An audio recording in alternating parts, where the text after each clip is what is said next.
নমস্কার, আমার নাম ডক্টর চিরজিৎ দত্ত।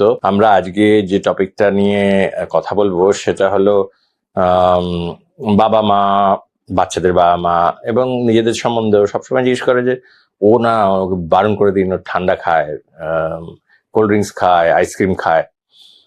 তো বারণ করাই উচিত, কারণ ice cream, cold drinks unhealthy food. Most of the ice cream আমাদের দেশে ইজ নট ইভেন আইসক্রিম, দুধ দিয়ে তৈরি হয় না, শুধু ফ্যাট আর হাইড্রোজেনেটেড ফ্যাট আর ময়দা বোধহয় করলে। আর কোল্ড ড্রিঙ্কস তো বলাই বাড়লো, না বললেও চলে। নট আ গ্রেট আইডিয়া, কিন্তু এর বেসিক যে প্রেমাইস, যে ঠান্ডাটা খেলে বলে ঠান্ডা লেগে যাচ্ছে, এটা কিন্তু রং।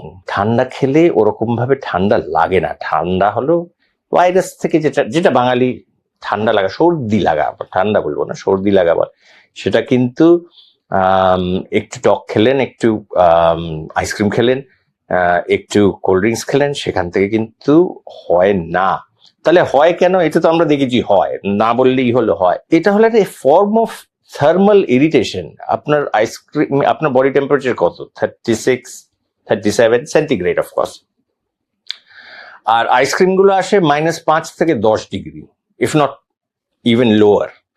তো এই যে একটা ডিফারেন্স ইন টেম্পারেচার, এটা অবিশ্বাস্য। মানে এতটা টেম্পারেচার ডিফারেন্সে গলা একটা ইরিটেশন হয়। ইরিটেশন মানে একটা ইনফ্লামেটরি প্রসেস শুরু হয় এক গাদা খেলে, এবং সেটা ঠান্ডা কোল্ড ড্রিঙ্কস হোক, হোয়াট এভার, আইসক্রিম হোক, প্রচন্ড ঠান্ডা জল হোক, এফেক্টটা কিন্তু একই। সেরকম ভাবে যেরকম ঠিক গরম খেলে জিভ আর গলা একটু পুড়ে যায়, গলার ভিতরটা, এটাও কিন্তু সেই রকম thermal injury caused by cold as opposed to caused by hot liquids. তাই জন্য আমি মোটেই এনকারেজ করছি না। কোল্ড ড্রিঙ্কস আর অ্যাবসলিউটলি রাবিশ, মোস্ট আইসক্রিমস আর অ্যাজ ওয়েল।